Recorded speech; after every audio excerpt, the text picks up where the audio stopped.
Jika 3 jalur langit ini kamu tempuh, benar-benar kamu amalkan hingga kamu mendapatinya dalam kehidupan, niscaya kamu akan sampai di tujuan, bahagia hidup di dunia, mati dalam husnul khatimah. Di akhirat kamu akan diperkenankan masuk ke dalam surga tanpa hisab, tanpa adab, birahmatika ya arhamar rahimin. Assalamualaikum warahmatullahi wabarakatuh. Alhamdulillah, wassalatu wassalamu ala rasulillah Muhammad ibn Abdillah wa ala alihi wa sahbihi wa man wala. Subhanaka la ilma lana illa ma 'allamtana innaka antal alimul hakim. Rabbi syrah li sadri wa yassir li amri wahlul 'uqdatan min lisani yafqahu qawli, amma ba'du. Baik, sebelum kita mulai, kita akan baca niat belajar bersama-sama. Mudah-mudahan ilmunya nanti sekali lagi jadi ilmu yang manfaat buat kita sekalian. Bismillahirrahmanirrahim. Nawaitu ta'allum wa ta'lim wan naf'a wal intifa' wal mudzakarah wat tadhkir wal ifadah wal istifadah wal hidza 'ala tamassuk bi kitabillah wa sunnati rasulillah sallallahu alaihi wa alihi wasallam wa du'a ilal huda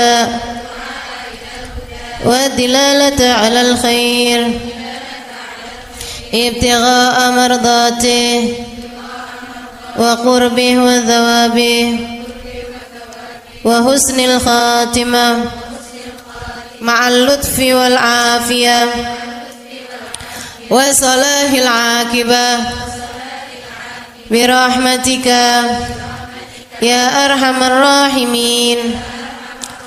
La hadratin Nabi Muhammad sallallahu alaihi wasallam wa alihi washabihi azwaji wa dzurriyyati wa ahli baiti muslimin jamil anbiya wal mursalin wal kulli ajma'in. Anallahu yaghfiruhum wa yarhamuhum wa ya'li darajatihim fil jannah wa yanfa'una barakatihim wa asrarihim wa anwarihim wa ulumihim wa nafaatihim fid din wa dunya wal akhirah.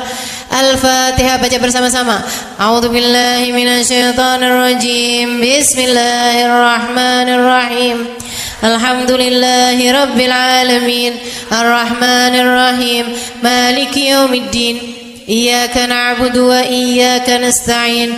Ihdinas siratal mustaqim. Siratal ladzina an'amta 'alaihim ghairil maghdubi 'alaihim waladdallin. Amin. Taqabbalallah minna wa minkum, taqabbal ya karim. Peta kebahagiaan hidup dunia membawamu kepada kebahagiaan hidup akhirat. Peta untuk membuatmu kenal kepada Sang Pencipta. Jalan hidup yang dapat membawamu menuju surga.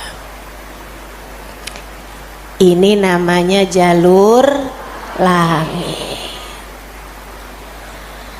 Yang paling rugi yang gak mau ngikutin peta ini.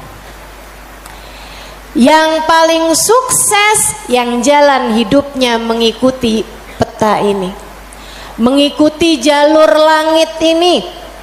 Karenanya adik-adik, ibu-ibu, saudariku sekalian yang saya muliakan, izinkan saya di kajian pada siang hari ini menyampaikan padamu tentang bagaimana cara kita menempuh perjalanan menuju Allah Subhanahu wa ta'ala lewat jalur langitnya. Biar gak sumpek hidupmu di dunia, biar matimu husnul khotimah, biar di akhirat nanti dapat masuk surga. Bukankah itu yang kamu mau? Bukankah itu yang kamu inginkan? Adik-adik, bukankah itu adalah cita-citamu? Betul? bahagia di dunia, mati husnul khotimah, di akhirat masuk surga. Adakah keinginan lebih tinggi daripada itu? Adakah cita-cita lebih mulia daripada itu? Enggak ada. Mesti menempuh jalur langitnya, karena surga adanya di langit. Karena segala kebaikan-kebaikan turun dari alam langitnya Allah Subhanahu wa taala menuju ke alam dunia ini. Saat kamu rasa dadamu sesak di dunia, maka naiklah ke atas dan menengadahlah. Maka dada langit siap untuk merengkuhmu, menjadikan sesakmu tak lagi bernilai apa-apa. Sesakmu jadi lega, sesakmu jadi lega. Ayo nih, buat adik-adik yang kegalauan mulu, dengerin saya. Buat ibu-ibu yang pusing mulu, terutama kalau lihat sisa saldo akhir bulan, dengerin saya. Simak baik-baik jalur langit. Gimana sih caranya kita menempuh jalur langit? Pertama,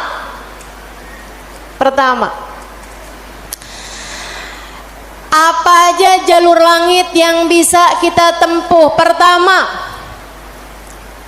sholat. Itu adalah jalur langit yang jangan sampai pernah kamu tinggalkan.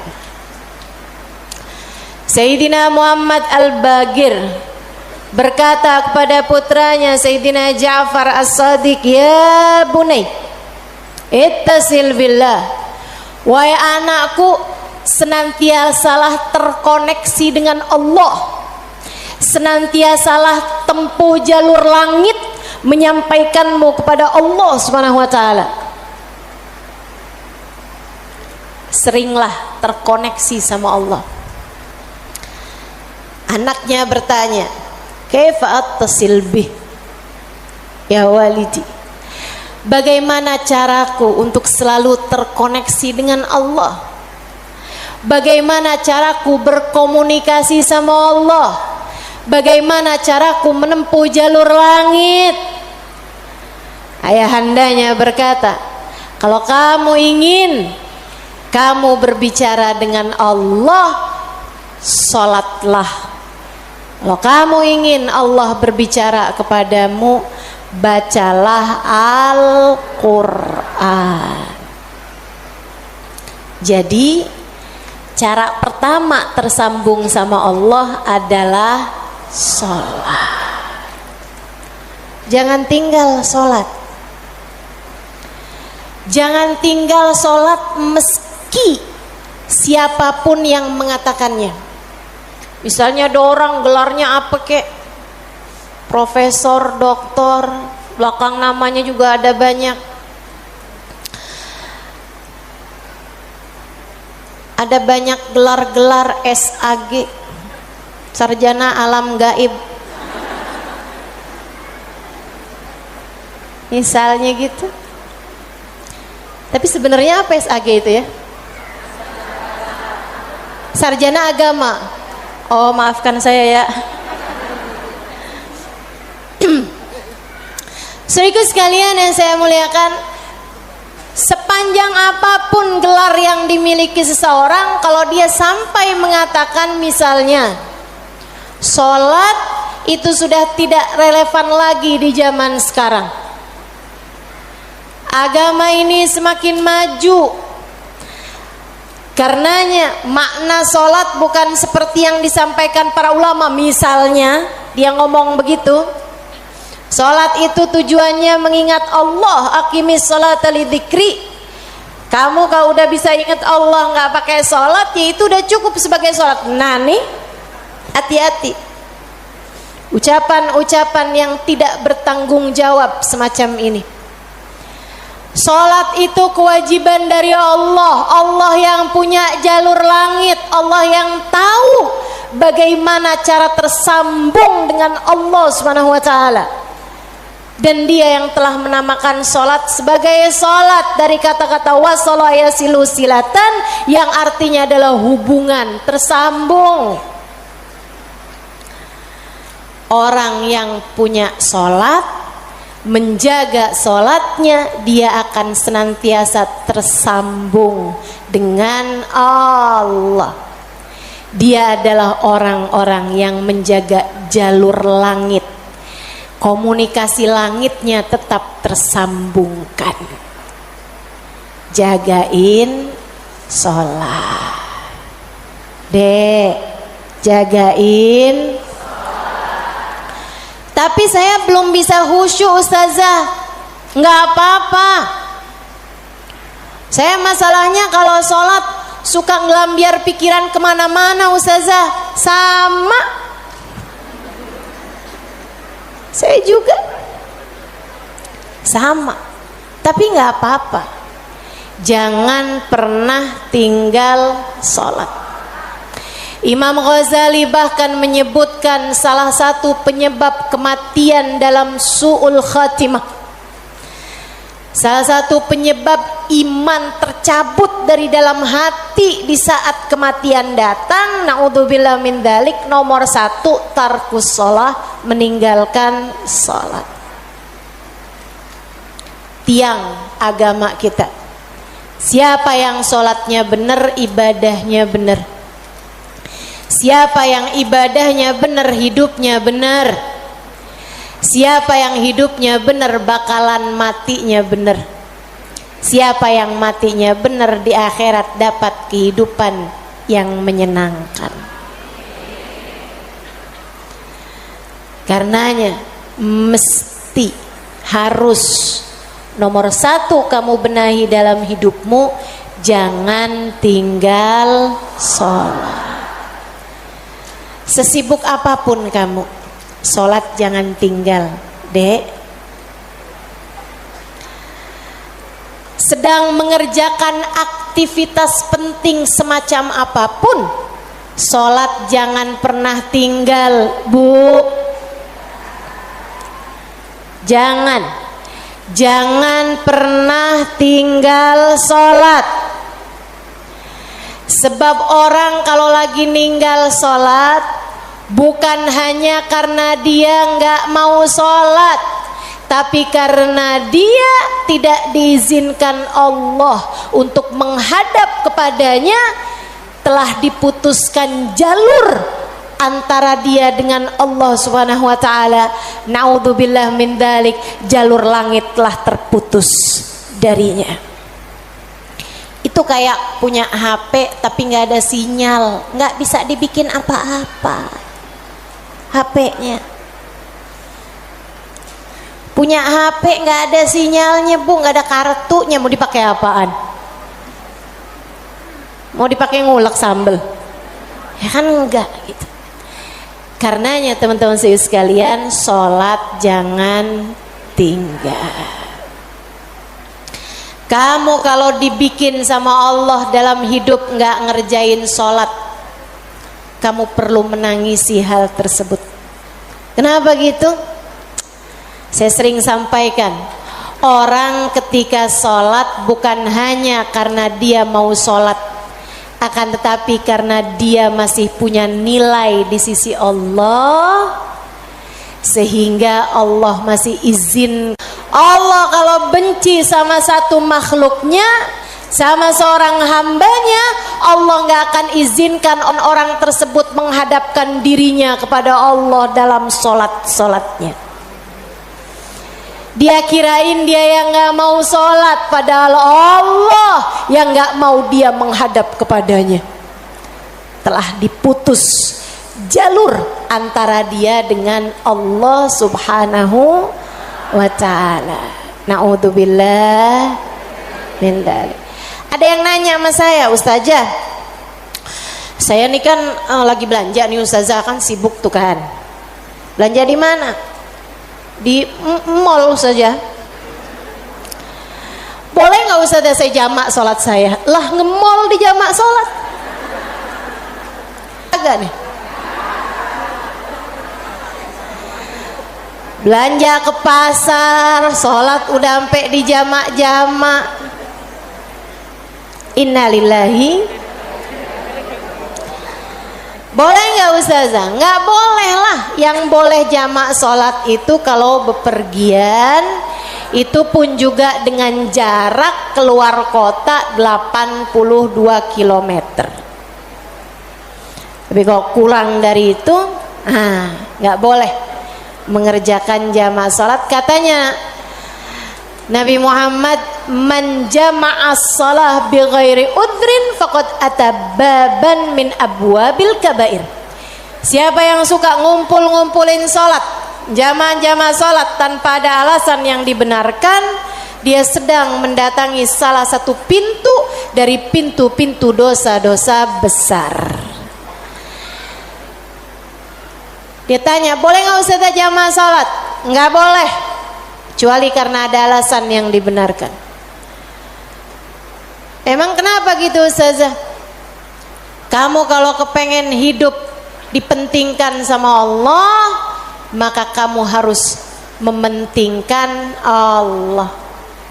Salat adalah gambaran tentang kamu mementingkan Allah, maka insya Allah hidupmu akan dipentingkan oleh Allah. Jalur langit yang pertama adalah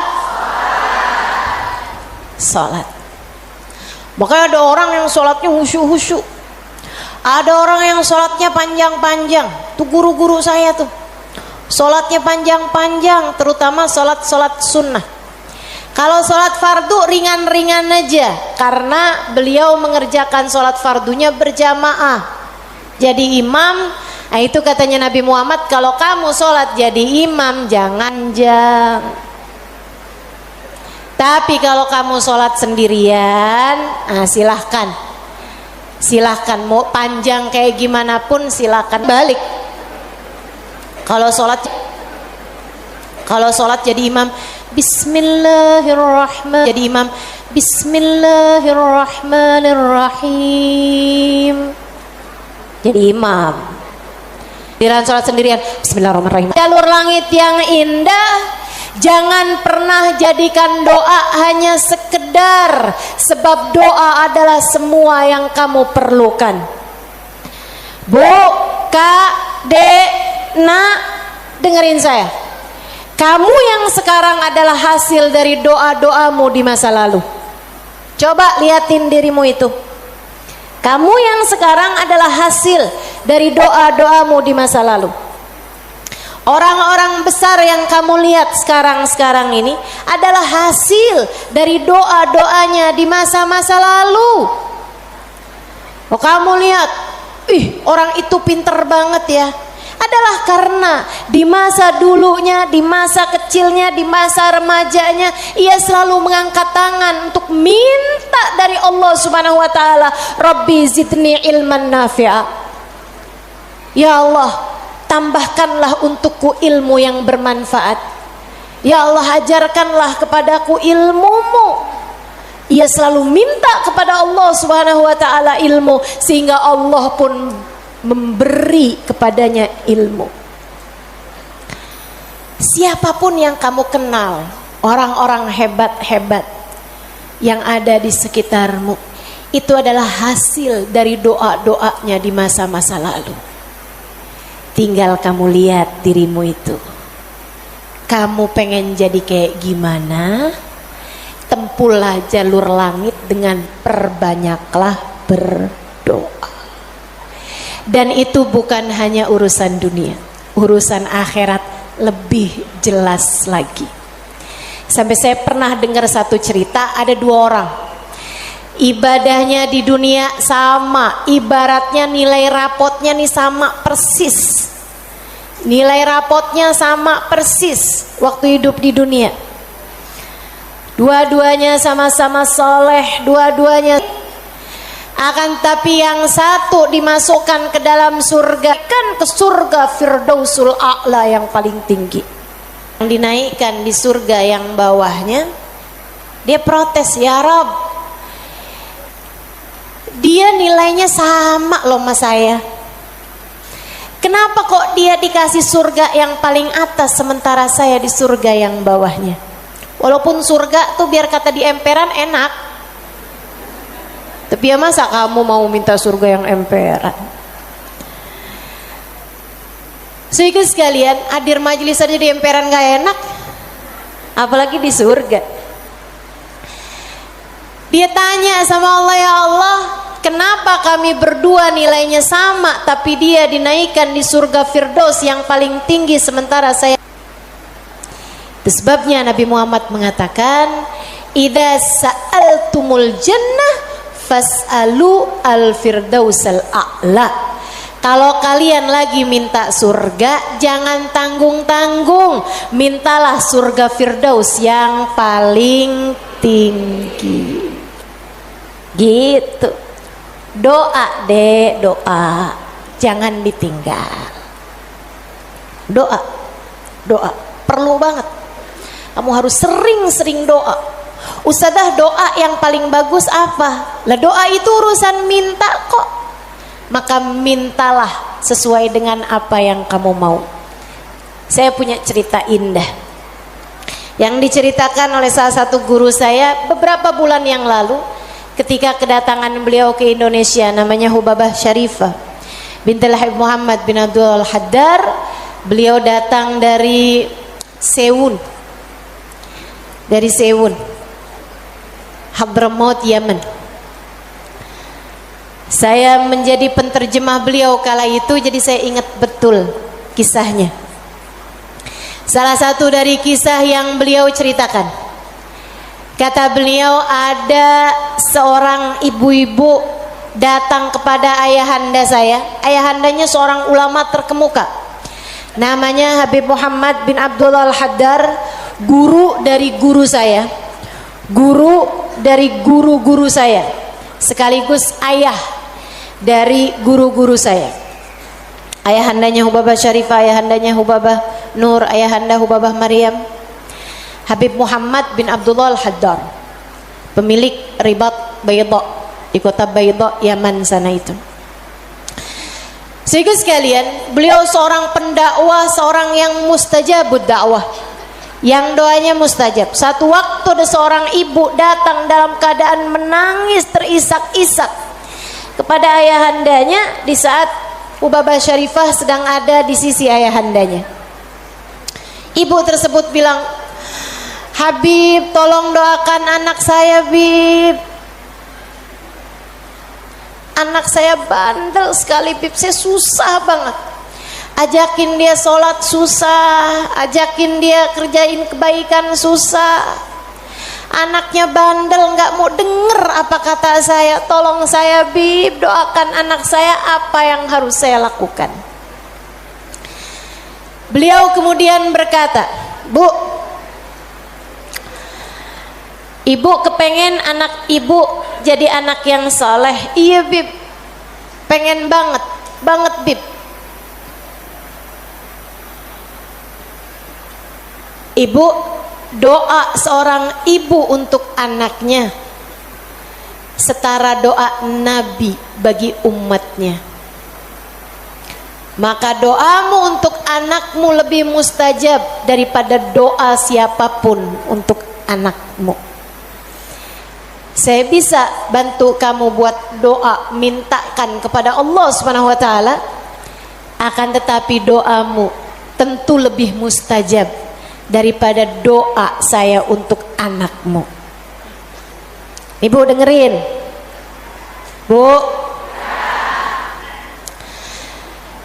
Jadi gimana saya, Bib? Ibu bangun di waktu malam, ibu tahajud beberapa rakaat, kemudian seperti kamu menangis di hadapan saya untuk minta anakmu didoakan oleh saya, menangis pulalah di hadapan Allah. Sampaikan kepada Allah apa yang kamu sampaikan kepadaku atau apa yang ingin agar saya sampaikan kepada Allah tentang anakmu, sampaikan pula itu kepada Allah Subhanahu wa taala. Baik, Bib, pulang. Dikerjain. Nah, itu perempuan kalau solehah gitu tuh. Kalau dengar kebaikan, sami'na, saya dengar, kemudian saya patuhi. Ini yang dengar di sini juga insya Allah seperti itu. Apa yang didapat pada hari ini semoga dapat diamalkan. Yang pertama tadi jangan tinggal. Yang kedua tadi barusan ini perbanyak jalur langit. Dia pun mengerjakannya, bangun di waktu malam nangis, ya Allah tolong liatin anak saya, kesianin anak saya ya Allah, solehkan dia ya Allah, tolong pandang anak saya dengan pandangan kasih sayangmu ya Allah, saya nggak ngerti cara melakukannya ya Allah, seperti mana engkau telah menjadikan anak-anak dari hamba-hambamu yang soleh salehah. Kau jaga mereka, jaga pula lah anakku ya Allah, jauhkan dari segala dosa-dosa, jauhkan dari segala kejahatan-kejahatan, tolong jaga anak saya ya Allah. Terus didoain anaknya, didoain anak, didoain anaknya, malam demi malam, malam demi malam. Dan Bu, Kak, Dek, Nak, doa itu bukan instan. Doa itu tidak seperti kamu nyeplok telur sekarang mateng sekarang, enggak gitu. Enggak gitu. Doa itu Allah mau lihat kesungguhan hatimu dalam meminta. Perlu waktu yang sering kali tidak sebentar, sebab Allah mau melihat kesungguh-sungguhanmu. Karenanya kalau doamu belum diijabah, jangan menyerah. Dek, kalau doamu belum diijabah, jangan nyerah. Kamu masih sangat mungkin untuk diijabah doamu selagi kamu tidak berhenti berdoa. Ingat-ingat ucapan saya. Kamu masih sangat mungkin untuk diijabah doamu itu selagi kamu tidak berhenti berdoa. Doa terus, kata Hubabah Syarifah, setahun, 2 tahun, 3 tahun, 4 tahun, 5 tahun, 6 tahun. Kemudian anak yang dulu pernah membuat ibunya menangis karena kenakalan anak tersebut, karena ketidaksolehan anak tersebut, sekarang telah menjadi seorang anak yang dapat membuat ibunya tersenyum bangga. Di usia-usia hampir 20-an tahun, anak tersebut menjadi anak paling soleh di kampungnya, hafal Al-Quran 30 juz dengan 7 bacaannya, qiraatus sab'ah. Anak yang jauh dari kenakalan-kenakalan remaja, anak yang dekat dengan para ulama, anak yang mengetahui banyak ilmu agama, anak yang menjadi sangat soleh, idaman semua para orang-orang tua. Jangan nyerah, jangan nyerah. Jika kehidupan membuatmu tersungkur, itu adalah waktumu untuk membenamkan dirimu dalam sujud-sujud panjang kepasrahan. Kemudian kamu langitkan doa hingga Allah mengijabah doa-doamu itu. Saya ulangi, jika badai kehidupan membuatmu jatuh tersungkur, itu adalah saat yang tepat untukmu membenamkan wajahmu dalam sujud-sujud kepasrahan. Kemudian kamu langitkan doa-doamu, berbisik di bumi, namun suaramu didengar hingga ke arsy. Saat itulah Allah akan mengijabah doamu itu. Jangan pernah berhenti berdoa. Jangan remehkan doa. Jangan remehkan doa. Saya, Dek, pernah muda juga kayak kamu. Ya masa lahir langsung gede gini. Sewaktu saya remaja, masuk umur 12 tahun, 13 tahun, sebelum balik bahkan saya udah berada di pondok pesantren. Jadi saya itu nggak pernah ngalamin masa belum berjilbab sebelum balik. Maksudnya ketika balik tuh saya udah mulain berjilbab. Alhamdulillah, nikmat dari Allah Subhanahu wa taala. Adik-adik saudaraku sekalian, saat saya kecil, saya ada di pondok-pondok pesantren, saya mulai kenal ustadz-ustadz, ustadzah-ustadzah, ulama-ulama yang membuat saya jatuh cinta dengan ilmu agama. Alhamdulillah, Allah kasih rasa dalam diri saya keinginan untuk selalu belajar. Saya punya keingintahuan yang banyak terhadap urusan ilmu. Jadinya saya seneng banget belajar. Nah di waktu kecil itu tadi, umur 12-an tahun sebagai santri, kan selain dari belajar ada kewajiban lain tuh. Nyuci baju, apalagi kalau dapat piket, bersihin kamar mandi, nyapu kamar, ngepel kamar. Itu saya sangat tersiksa sekali, sebab saya ini adalah pemalas. Jadinya karena saya pemalas urusan bebersih dan saya mendadak rajin ketika urusannya belajar. Saya seneng belajar, saya seneng tahu, saya suka mikir. Saya tuh kalau lagi baca kitab gitu seneng banget. Saya kalau lagi belajar gitu seneng banget. Apalagi kalau ustadzanya yang nyampein ilmu dengan cara-cara yang sangat saya sukai gitu, ngasih tahu hal-hal yang nggak ada di dalam kitab gitu. Saya bisa melongo dengerin, seneng banget. Jadinya di masa-masa kecil itu kalau saya lagi dengerin kajian, kalau saya lagi baca kitab, saya suka doa, ya Allah, jangan pernah pisahkan saya dari ilmu. Ya Allah, jangan pernah jauhkan saya dari kitab-kitab pengetahuan yang mendekatkan saya padamu. Umur 12 tahun, 13 tahun, doa saya semacam itu. Ayo nih adik-adik yang umur 16 tahun, ya Allah kenapa kok saya nggak pernah ada yang nembak ya?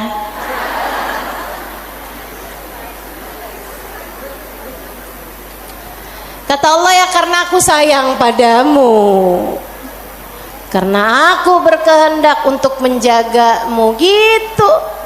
Ini malah dipertanyakan, saya kurang cakep apa ya? Kok nggak ada yang naksir sama saya gitu? Siapa kek, tukang kebun,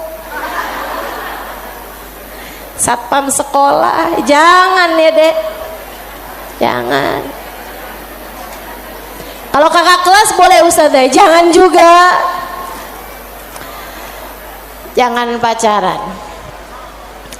Adik-adik saudaraku sekalian, sebaliknya ketika saya mulain, kalau saya lagi nyapu, saya lagi nyuci baju, apalagi kalau saya udah mulain harus nyikat kamar mandi, rasanya saya keberatan sekali. Saya sambilan nyikat kamar mandi sambil doa, ya Allah yang beginian saya nggak usah dikasih dong. Ya Allah selamatkan saya dari hal-hal yang semacam ini. Alhamdulillah, alhamdulillah. Saya habisnya itu juga mondok-mondok pesantren, tapi bisa dihitung dengan jari waktunya di mana saya harus nyuci baju, di mana saya harus ngepel, di mana harus nyapu gitu. Kayak alhamdulillah, saya punya banyak orang-orang yang mau mengerjakannya buat saya. Alhamdulillah. Allah bakal kasih. Kata Allah Subhanahu wa taala, "Ud'uni astajib lakum." Mintalah kepadaku, niscaya akan aku ijabah. Minta, doa, jangan berhenti berdoa. Ayo adik-adik, kamu punya panjang masa depan insyaallah. Umurmu mudah-mudahan masih tersisa panjang insyaallah. Jangan sesali dengan di masa tua kamu enggak dikasih hal-hal besar dalam kehidupan karena kamu tidak pernah memintanya kepada Allah. Minta, ya Allah, pandanglah aku dengan pandangan kasih sayang-Mu. Ya Allah, seperti mana Engkau menjaga hamba-hamba-Mu yang soleh-solehah, tolong jaga saya juga ya Allah. Dek, minta sama Allah. Saya serius berkata padamu, dengarkan saya. Saya menyampaikan nasihat sebagai orang tua kepadamu, Dek, kepadamu nak. Minta sama Allah, yang dekat sama Allah. Karena kalau kamu merasa kok saya punya orang tua nggak terlalu sayang ya sama saya, kamu tahu nggak kenapa dalam hidup kamu seringkali merasa bahwa orang tuamu nggak cukup sayang sama kamu, guru-gurumu sepertinya nggak sayang sama kamu. Saya kasih tahu, saat Allah membuat hatimu patah dari berharap kepada manusia, itu adalah cara Allah untuk mengenalkan kasih sayangnya yang tak terbatas padamu. Dekatilah Allah. Orang lain mungkin merasa bosan denganmu, tapi Allah tidak. Allah tidak. Allah tidak akan bosan denganmu kecuali jika kamu yang bosan dengannya. Allah tak akan meninggalkanmu kecuali jika kamu yang meninggalkan Allah. Maka atas nama cinta saya sampaikan padamu, Dek, dengerin saya. Bu, dengerin saya. Atas nama cinta saya sampaikan padamu, jangan pernah tinggal Allah. Yang dekat sama Allah, mintalah terus kepada Allah. Mintalah terus kepada Allah. Minta pandangan kasih sayangnya tertuju padamu. Minta Rahman Rahimnya, rahmatnya Allah kasih kepadamu. Minta agar dalam keadaan apapun Allah tak pernah berhenti menyayangimu. Mintalah permintaan yang tak akan pernah kamu sesali. Gak usah minta, ya Allah jangan biarkan orang tua saya meninggalkan saya. Gak usah. Kamu Bu, jangan minta, ya Allah jangan biarkan hati suami saya berpaling dari saya. Kamu mau minta juga terserah. Tapi yang saya sampaikan padamu adalah bahwa hal yang semacam itu bisa kamu syukuri, bisa pula kamu sesali. Akan tetapi kalau kamu tidak ditinggalkan oleh Allah, sampai kapanpun tidak akan pernah kamu sesali, insya Allah. Jadi jalur langit yang harus kamu tempuh, yang pertama adalah, yang kedua adalah, yang ketiga adalah cinta kepada baginda Nabi besar Muhammad. dan semua orang-orang yang menyampaikanmu kepada jalur langit. Jangan putus hubungan dengan orang-orang soleh, dengan para ulama Allah subhanahu wa ta'ala. Saya akan sampaikan 5 menit lagi, kemudian kita akan segera akhiri majelis ini. Saudaraku sekalian yang saya muliakan, yang pertama jangan tinggal sholat, yang kedua jangan tinggal doa. Jalur langit yang ketiga yang harus saya sampaikan padamu adalah milikilah guru yang dapat menyampaikanmu kepada Allah. Milikilah jalur langit yang dapat menyampaikanmu kepada Allah. Cintai orang-orang soleh di atasmu hingga mereka menyampaikanmu kepada Nabi Muhammad. Kemudian Nabi Muhammad menyampaikanmu kepada Allah. Beliaulah tali Allah subhanahu wa ta'ala.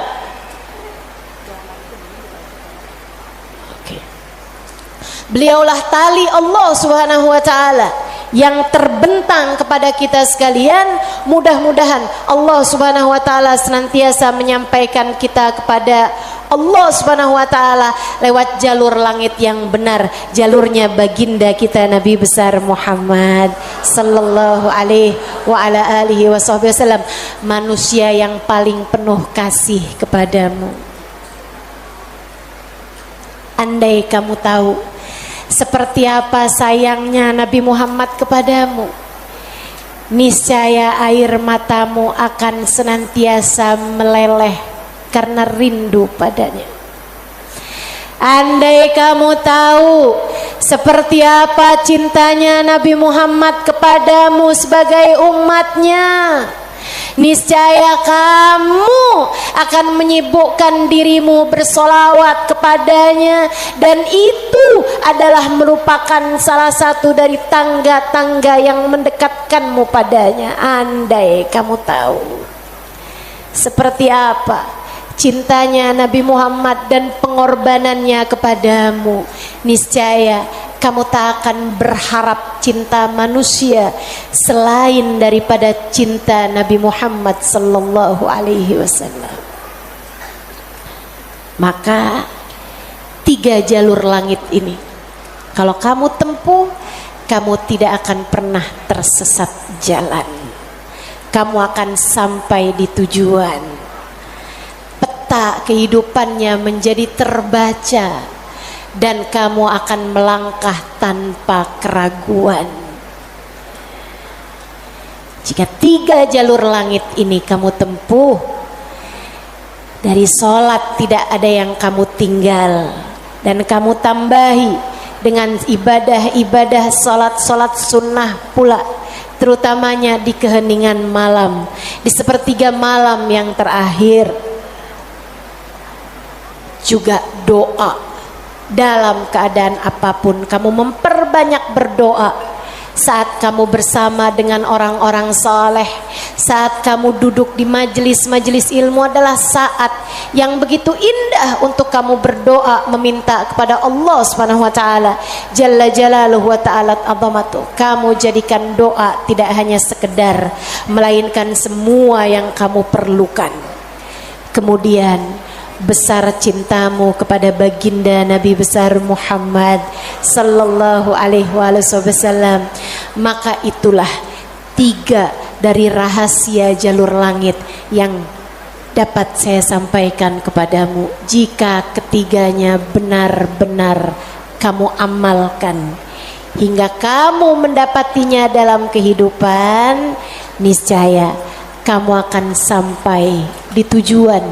Bahagia hidup di dunia, mati dalam husnul khatimah.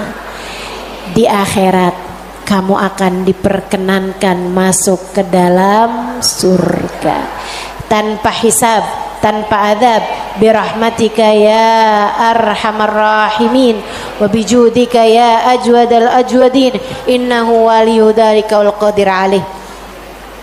Kita akan baca doa nih ya, baru saja saya diberitahu oleh panitia bahwa doa maulidnya belum dibaca. Kita akan baca doa maulidnya sambil kita memohon kepada Allah. Semoga Allah Subhanahu wa taala mendekatkan kita dengannya insyaallah dan mendekatkan kita dengan baginda kita Nabi besar Muhammad sallallahu alaihi wasallam. Allahumma salli wa sallim wa barik alaihi wa ala alihi sallallahu alaihi. Alhamdulillahi Rabbil Alamin. Allahumma salli wa sallim ala Sayyidina Muhammadin wa ala alihi wa sahbihi ajma'in. Amin. Wa laqad ashartu lin'ati man awsafuhu tuhyil quluba tuhayyijul asjana. Amin. Wallahu qad adna alayhi fama yusawil qawlu minna wa yakunu thanana. Amin. Lakinna hubban bisarairi qad alimati safwati rabbina wa ahadana. Amin. وإذ امتزجنا بالمودة ها هنا نرفع أيدي فقرنا ورجانا بالواحد الأحد العلي إلهنا متوسلين بمن إليه دعانا مختاره وحبيبه وصفيه زين الوجود به الإله حبانا يا ربنا يا ربنا يا ربنا بالمصطفى اقبلنا أجب دعوانا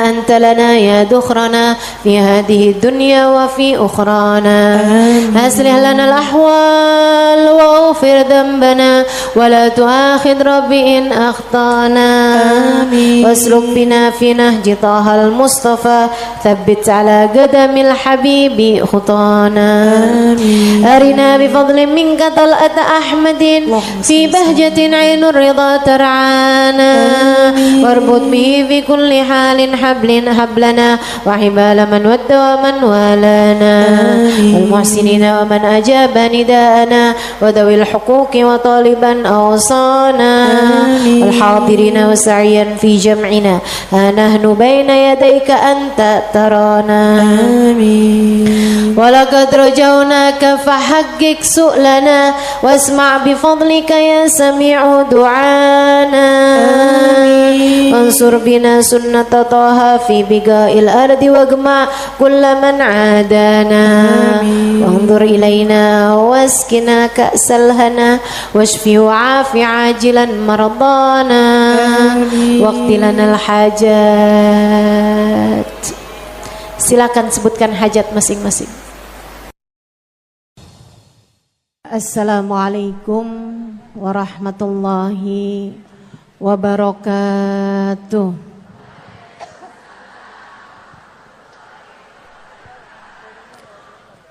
Alhamdulillah. Wassalatu wassalamu ala Rasulillah Muhammad ibn Abdillah wa ala alihi wa sahbihi wa man wala. Subhanaka la ilma lana illa ma 'allamtana innaka antal alimul hakim. Rabbi shrah li sadri wa yassir li amri wahlul 'uqdatan min lisani yafqahu qawli. Amma ba'du. Alhamdulillah, Allah sampaikan juga saya ke tempat ini.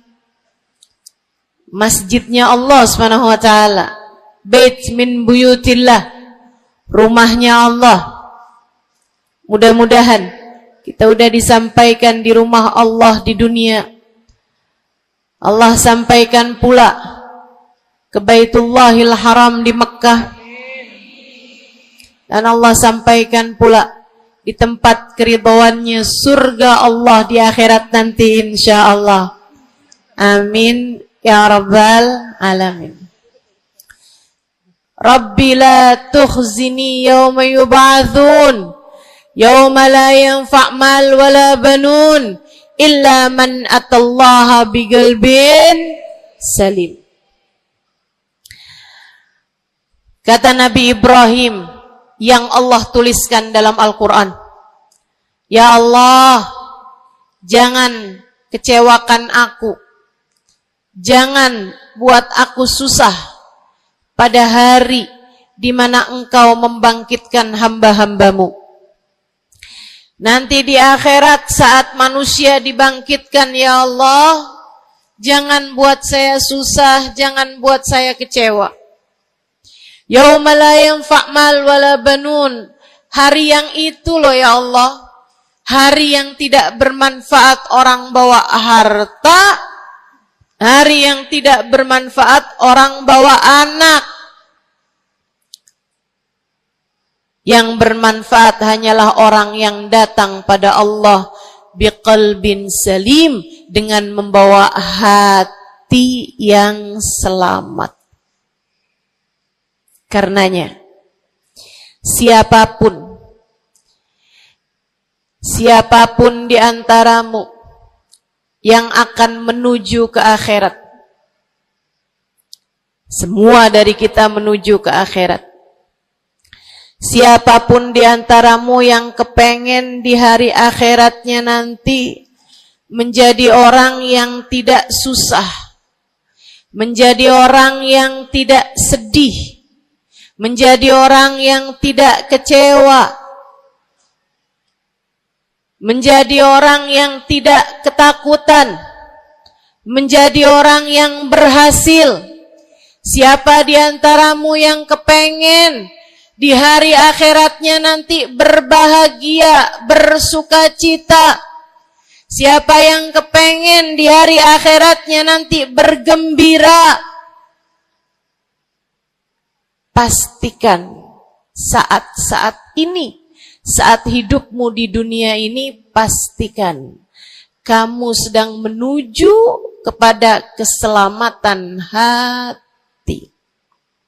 Hatimu selamatkan. Hatimu selamatkan, teman-teman. Hatimu selamatkan.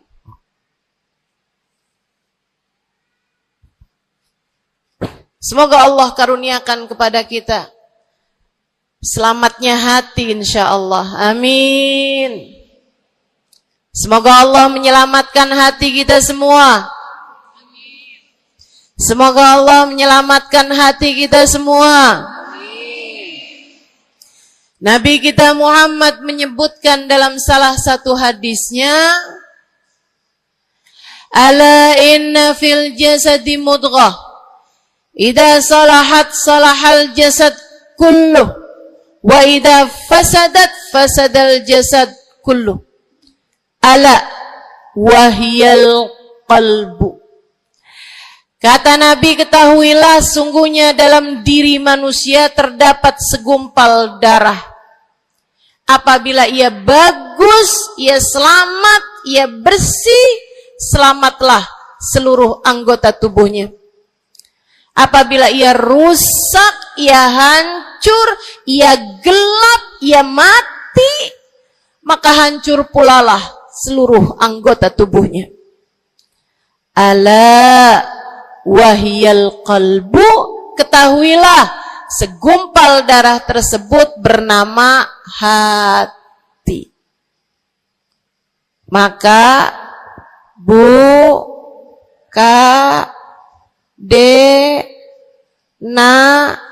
nek, banyak nenek-nenek di sini. Saya sampaikan padamu pesan dari hati saya yang terdalam.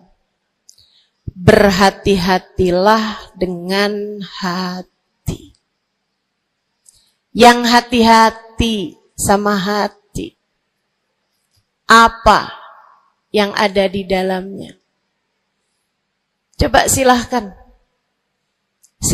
kamu pikirkan nih, kondisi hati saya ini kayak apa. Kita kalau badan lebih gampang ngerasainnya. Saya kalau ditanya, Ustazah lagi sakit? Iya. Sakit apanya Ustazah? Kaki. Saya bisa jawab. Tapi kalau kamu ditanya misalnya, gimana kabar hati kamu?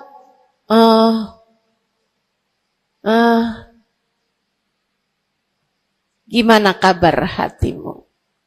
Sehatkah? Sakitkah? Atau bahkan sakaratul maut? Hatimu bercahayakah? Gelapkah? Atau bahkan mati? Bagaimana kabar hatimu, teman-teman? Bagaimana kabar hatimu? Innallaha la yanzur, kata Nabi Muhammad dalam hadis yang lain.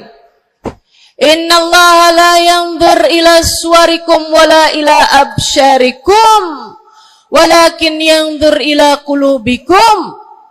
Sungguhnya Allah tidak melihat kepada badan kalian, Allah tidak melihat kepada warna kulit kalian. Allah nggak peduli hidung kamu mancung ataukah pesek. Allah nggak peduli kulit wajahmu mulus ataukah berjerawat. Allah nggak peduli kamu tinggi ataukah pendek. Allah nggak peduli warna kulitmu semacam apa. Yang Allah Subhanahu wa taala lihat, yang Allah Subhanahu wa taala perhatikan adalah hatimu. Adakah ia mulus? Adakah ia penuh dengan penyakit-penyakit? Yang Allah pandang darimu adalah hatimu. Nih, sekarang saat kamu duduk sama rata di tempat ini, teman-teman. Meskipun ada yang lebih tinggi, ada yang lebih rendah, tapi kita duduk nih sama-sama di tempat ini nih. Nilaimu di mata Allah bukan seberapa dekat jarak antaramu dengan saya. Nilaimu di mata Allah bahkan bukan bergantung dari jam berapa kamu datang. Ketika kamu sama rata duduk di tempat ini, yang Allah pandang darimu adalah hatimu. Sedang berada di manakah saat ini? Yang duduk di tempat ini sembari mikirin ntar pulang enaknya makan apa ya?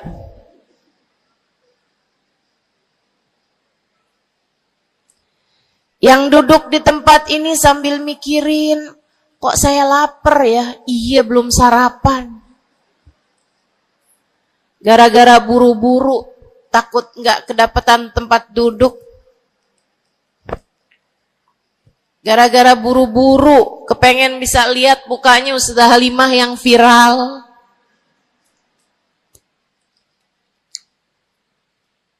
Hatimu. Allah melihat darimu nilaimu di hadapan Allah. Nilaimu di hadapan Allah saat ini bukan bergantung dari seberapa awal kamu datang. Bukan bergantung pada hal-hal yang lainnya. Akan tetapi yang Allah lihat darimu adalah hatimu. Adakah Allah di dalamnya? Adakah Allah di dalamnya? Adakah Allah di dalamnya? Pun demikian dengan kamu saat sholat, pun demikian saat kamu sedang sedekah. Semuanya masalah hati, teman-teman. Semua masalah hati. Kata guru saya Sayyidil Habib Umar bin Hafid, al-madar kullal madar fi salahil gulub. Urusan segala urusan, sumber segala macam urusan, dasar segala macam urusan ada pada bagusnya hati. Kalau udah hatinya bagus, bagus semuanya. Kalau udah hatinya busuk, busuklah semuanya. Semoga Allah selamatkan kita dari busuknya hati. Semoga Allah selamatkan kita dari busuknya hati. Amin ya rabbal alamin. Dunia, akhirat, masalah semuanya ada pada hati. Karenanya yuk kita bahas gimana sih caranya nyelamatin hati. Yang pertama, kalau kamu pengen tahu caranya nyelamatin hatimu, yang pertama,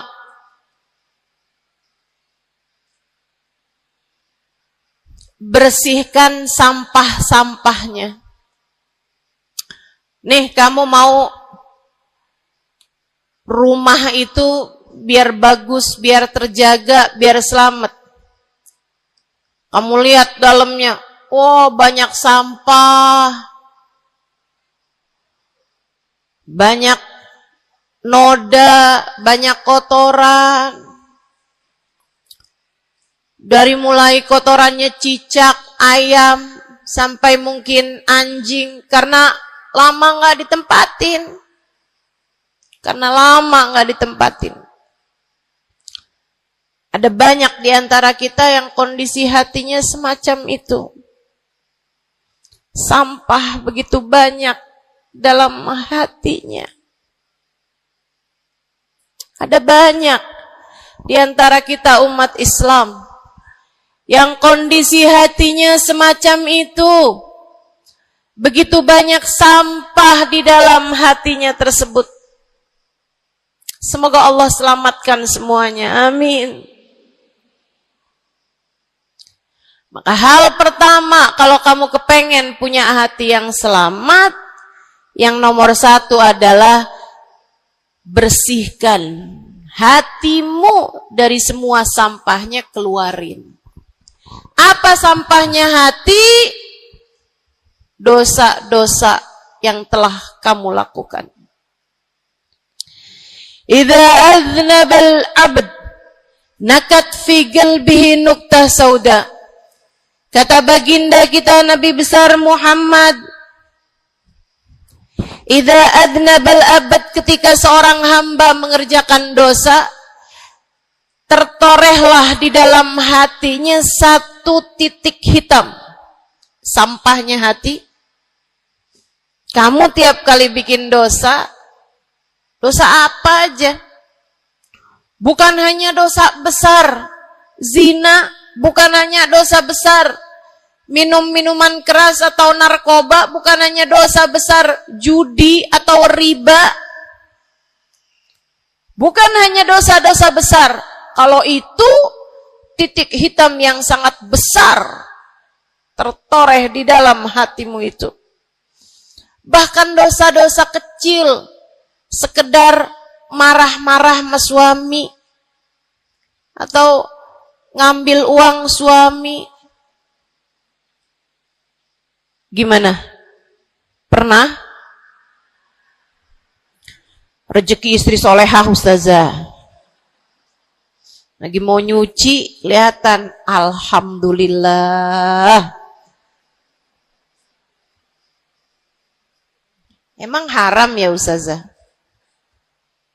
Ya haram, bukan punya kamu. Kan katanya ada hak istri dalam harta suami. Iya betul kalau dia kasih.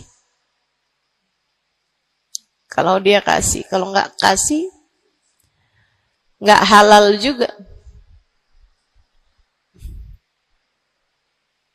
Bahkan dosa-dosa kecil, seperti melihat tetangga, terus kamu bilang, ya ampun, cakep banget ya. Nyesel saya nggak kawin sama dia.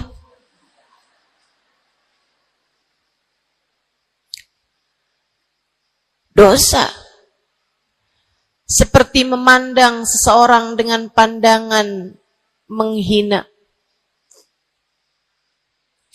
Seperti membicarakan aib orang lain. Setiap kali kamu berbuat dosa, apapun bentuk dosanya, satu titik hitam tertoreh di dalam hatimu itu. Ini istighfar wa tab. Musih. Kalau dia beristighfar, kalau dia bertaubat, dihapuslah titik hitam tersebut. Wa illa, kalau enggak, ya tetap aja ada. Kamu bikin dosa lagi, bikin dosa lagi, bikin dosa lagi, bikin dosa lagi. Enggak pernah istighfar, enggak pernah memperbaiki diri. Aurat tidak kamu tutup dengan baik. Sehingga akhirnya setiap kali kamu keluar dilihat oleh laki-laki yang bukan mahrammu. Satu titik hitam, satu titik hitam, satu titik hitam. Sampai terkadang hati seseorang dipenuhi dengan titik-titik hitam. Hatinya menjadi legam.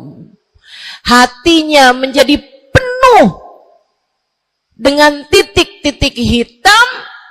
Semakin bertambah lagi, jadilah karat. Jadilah karat. Kalau udah jadi karat, na'udzubillah. Ini yang Allah sebutkan di dalam Al-Quran. Kata Allah, kalla, a'udzubillahi minasyaitonirrajim, kalla, bal rana ala qulubihim bima kanu yaksibun, kalla, innahum an rabbihim yawma idin lamahjubun. Kalla, kata Allah. Balran, ada karat di dalam hati mereka, tersebab dosa yang menumpuk tanpa pernah dimohonkan ampunan. Kalla innahum an rabbihim yawma idzin lamahjubun. Orang kalau hidup bawa karat hasilnya apa? Orang kalau hidup bawa karatnya hati hasilnya apa ya Allah? Kalla innahum an rabbihim yawma idzin lamahjubun.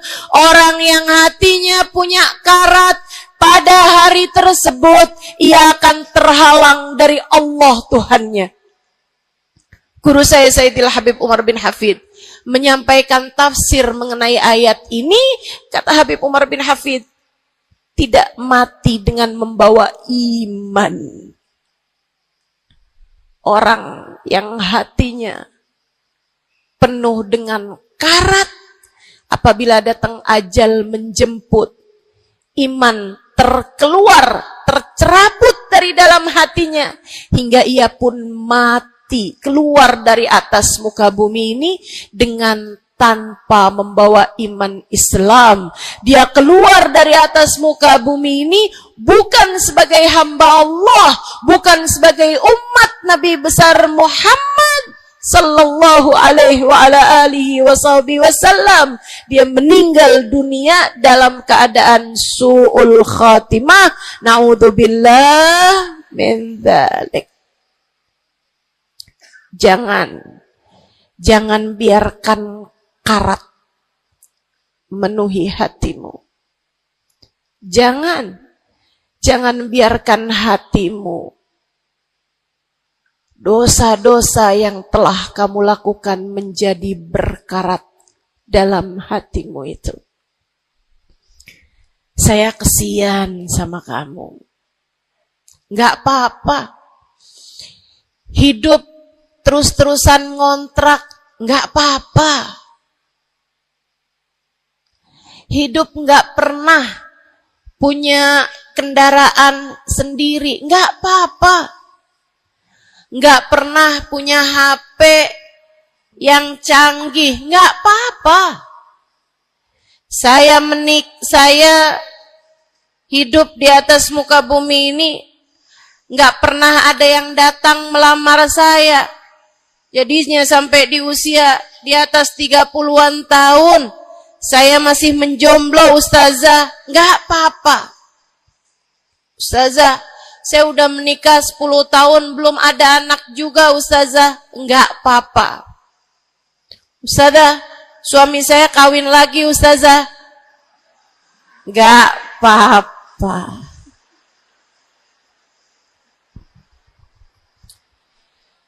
Hidup di dunia ini, apapun yang terjadi, semuanya hanyalah sementara. Kamu hanya perlu memastikan agar tatkala datang ajal menjemput, kamu punya modal. Dan modal utamanya yang nomor 1 adalah hati yang bersih.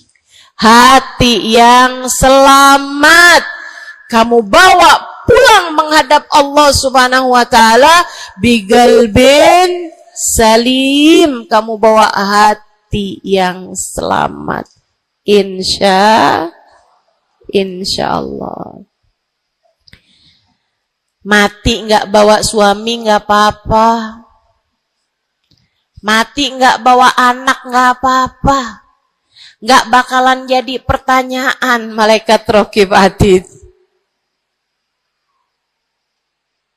Tapi mati harus dengan membawa hati yang selamat. Mudah-mudahan Allah karuniakan. Mudah-mudahan Allah karuniakan. Saudaraku sekalian yang saya muliakan, maka bersihkan sampah-sampah dalam hatimu itu. Caranya gimana nih, Ustazah? Dosa-dosa saya emang udah banyak banget. Saya di masa muda, di masa remaja, bahkan sampai udah tua juga nih, bergelimangan dengan dosa demi dosa. Banyak dosa saya, Ustazah. Saya zaman muda berada dalam masa jahiliyah. Dosa, segala dosa saya kerjakan. Apa yang harus saya lakukan? Bersihkan karat-karat dalam hatimu itu dengan taubat. Minta ampun sama Allah. Minta ampun sama Allah. Kamu perlu nangis sama Allah. Kamu perlu sungguh-sungguh minta ampunan sama Allah.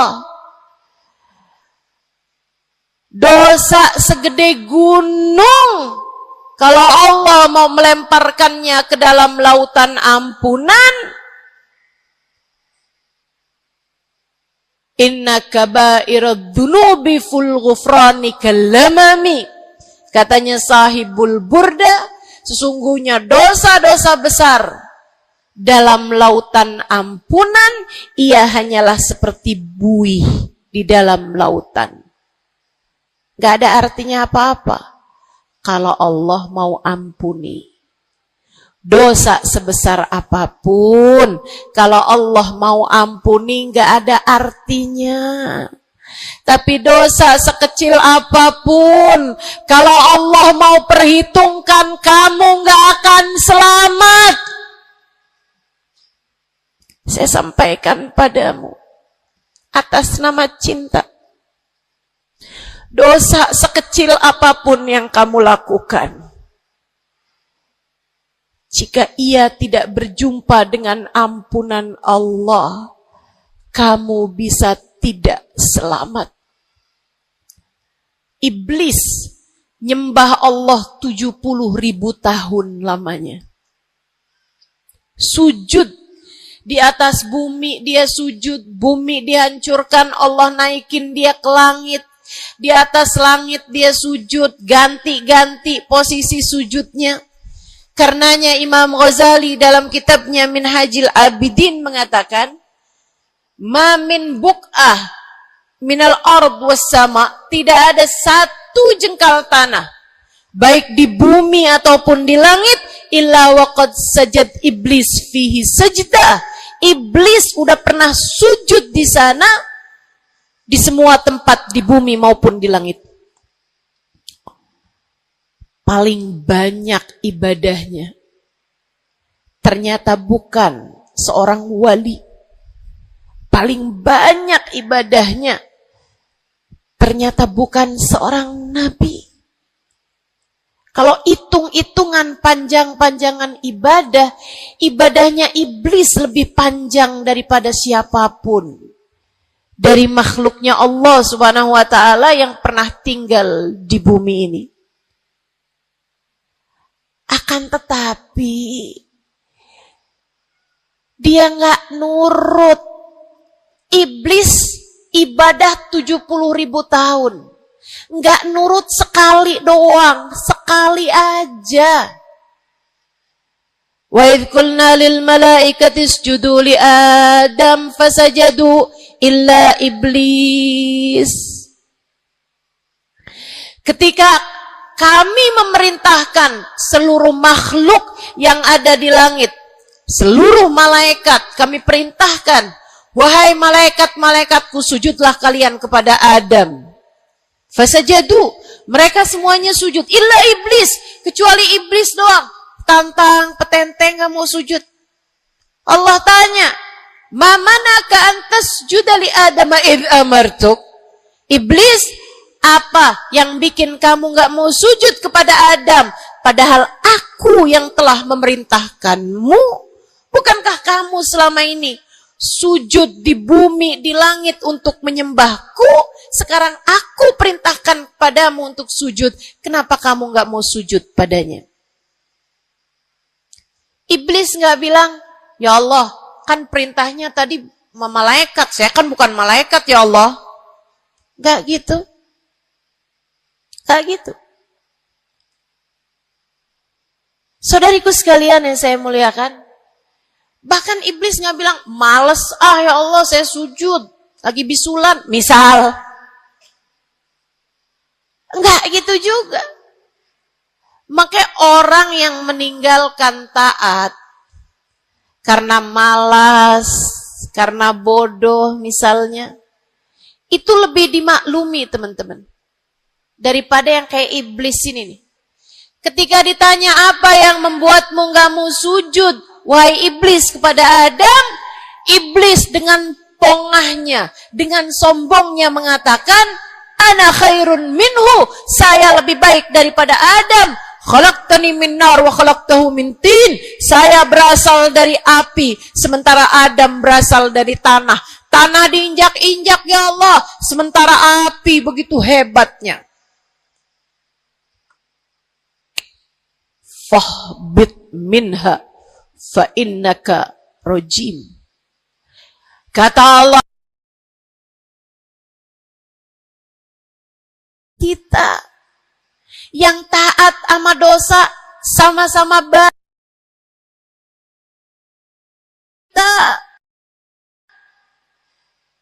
Yang mungkin dosa kita lebih banyak daripada taat kita.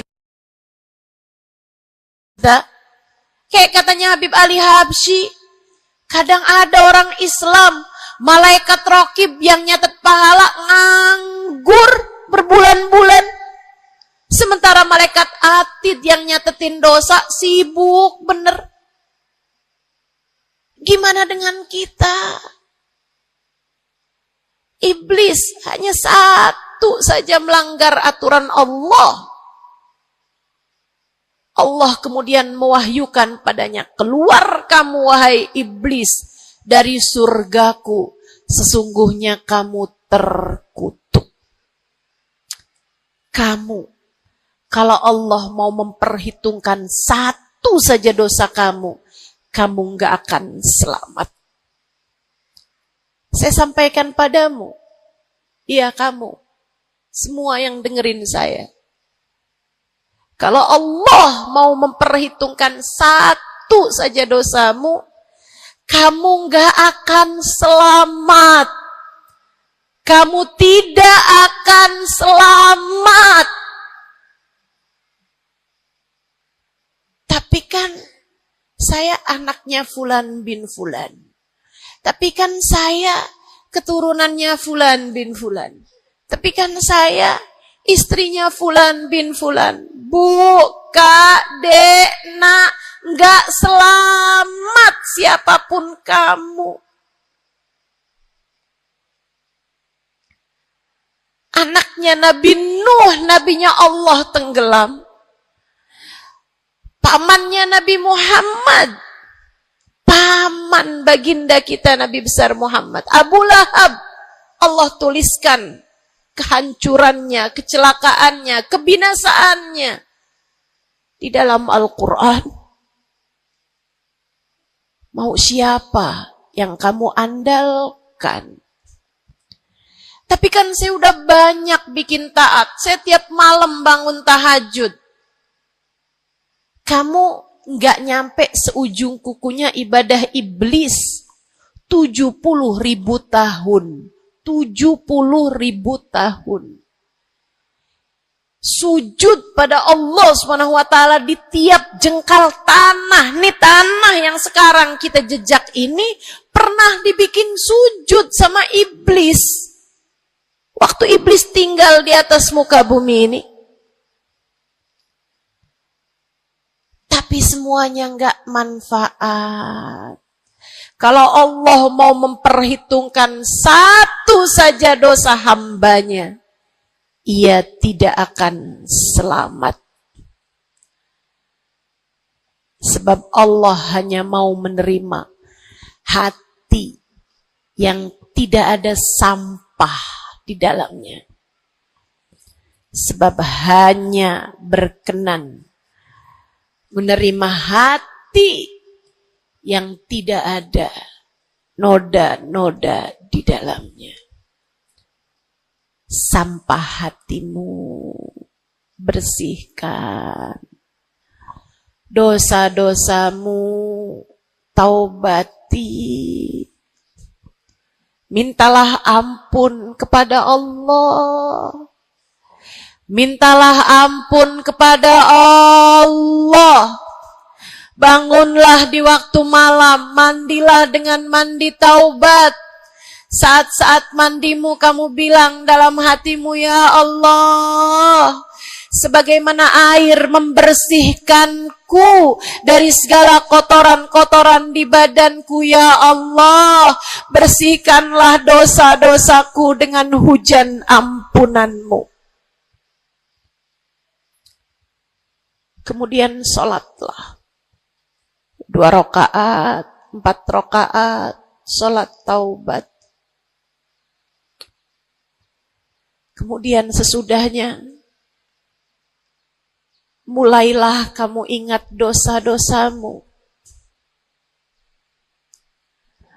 Mulailah kamu ingat dosa-dosamu. Dari sejak kamu balik sampai sekarang ini. Betapa ia telah menggunung. Betapa ia telah melumuri dirimu itu. Betapa ia telah menjadikan dirimu kotor. Kemudian ingatlah nikmat yang telah Allah SWT berikan, bahwa bersama dengan banyaknya dosa-dosamu, ia tak henti-henti memberikan kepadamu kenikmatan demi kenikmatan. Bahwa meski matamu berulang-ulang kau pandang yang haram dengannya, Allah masih membiarkan matamu dapat melihat. Betapa meskipun telingamu berulang-ulang kamu pakai untuk mendengarkan aib-aib orang, nyatanya sampai sekarang telingamu masih dapat mendengar. Betapa lisanmu, berapa banyak hati tersakiti dari lisanmu itu. Mertuamu kamu sakiti, suamimu kamu sakiti, anakmu bahkan kamu sakiti. Bodoh banget sih jadi anak. Astagfirullah. Kamu kok bandel banget sih, mama nyesel punya anak kayak kamu. Astagfirullah.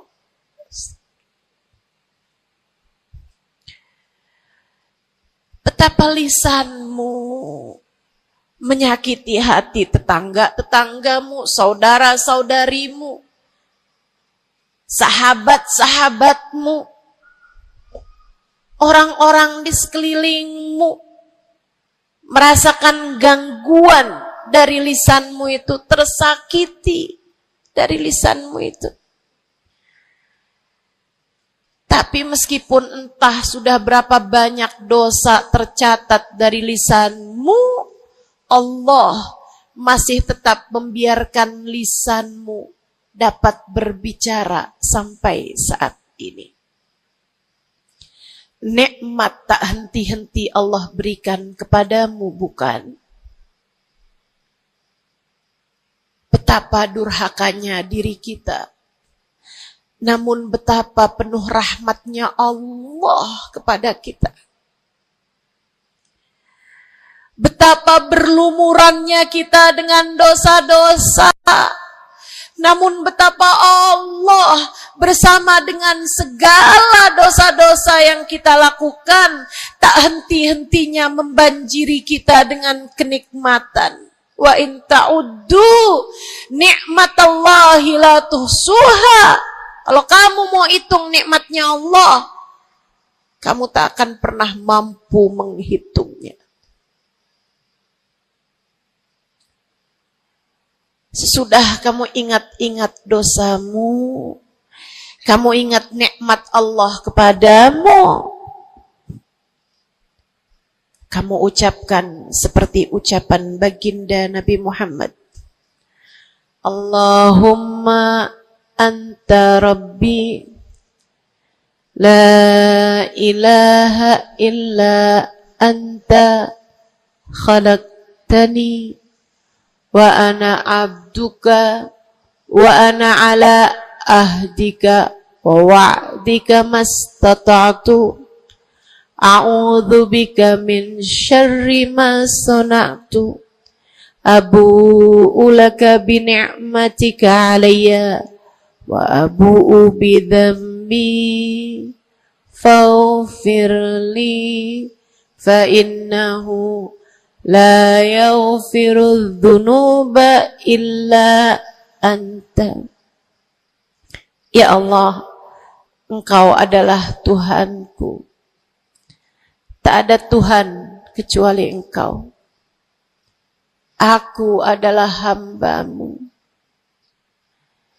yang Kau perintahkan buat taat, yang Kau perintahkan untuk menepati janji semampuku. Ya Allah, aku berlindung dari buruknya perbuatan yang telah aku lakukan. Begitu buruk, begitu jelek dosa yang telah aku perbuat padamu, ya Allah. Abu'u laka bi ni'matika 'alayya. Ya Allah, Engkau selalu datang padaku dengan berbagai macam kenikmatan-kenikmatan. Wa abu'u bidzambi, sementara aku selalu datang padamu dengan dosa demi dosa. Faghfirli, ampunilah aku ya Allah. Fa innahu la yaghfiru dzunuba illa anta. Bukankah tak ada yang dapat mengampuni dosaku selain Engkau ya Allah. Minta ampun sama Allah. Minta ampun sama Allah. Yang serius, menangislah di hadapannya.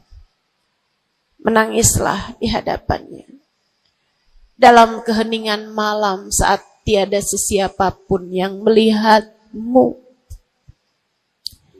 Jauhkan dulu apapun yang dapat membuatmu kehilangan konsentrasi. Jangan lagi khusyuk-khusyuk begitu tiba-tiba kedengaran suara Shopee.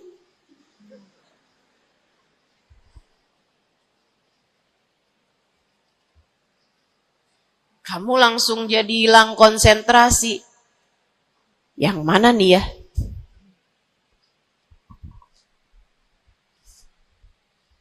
Bismillah.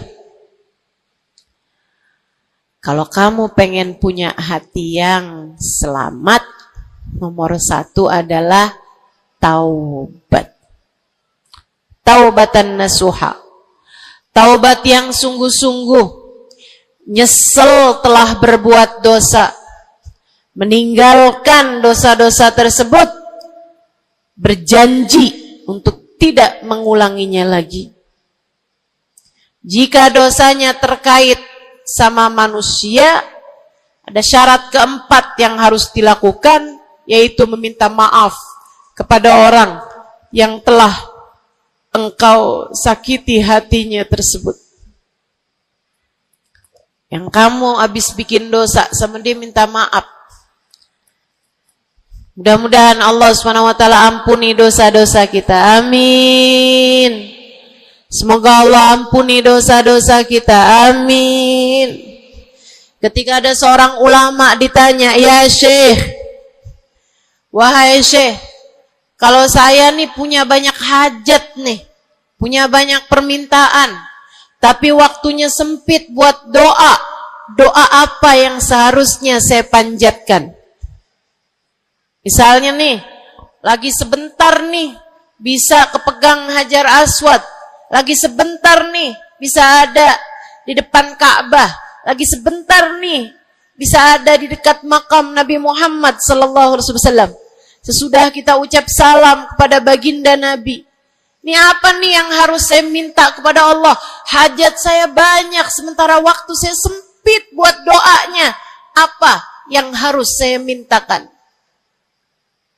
Apa sebaik-baik hajat yang perlu kita mintakan di saat tidak banyak waktu untuk memintanya kepada Allah? Syekh tersebut menjawab, is'alil maghfirah, mintalah ampunan dari Allah. Sebab bagaimana mungkin kamu meminta hajat-hajat yang lain sementara kamu masih belum berada dalam pandangan rahmatnya Allah. Kamu masih terusir dari pintunya. Kamu udah minta-minta. Nih kayak istri lagi minggat sama suaminya. Kemudian dia WhatsApp, tolong dong transferin saya. Lah balik dulu.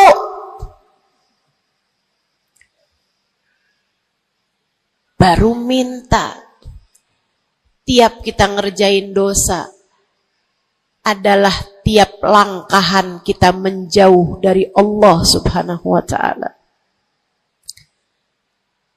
Tiap kali kamu mengerjakan dosa adalah langkahan-langkahanmu menjauh dari Allah Subhanahu wa ta'ala. Karenanya mendekat dulu, masuk dulu, Allah bukain pintu dulu, baru deh silahkan minta yang lainnya. Kalau sempit waktumu, mintalah ampunan dari Allah Subhanahu wa ta'ala. Ini kan kerjaan kita nih suka salah-salah kalau doa. Giliran lagi ada hujan nih, wah doa mustajab, langsung. Ya Allah jodoh ya Allah. Yang cakep, yang ganteng, yang kaya, yang setia, yang soleh. Banyak bener. Padahal kalau ngelihat dirinya kagak ada pantes-pantesnya.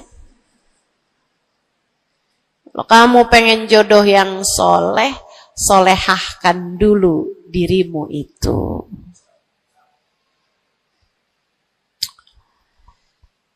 Begitu datang hujan, ya Allah, duit yang banyak ya Allah, duit yang banyak ya Allah. Mintalah dulu ampunan.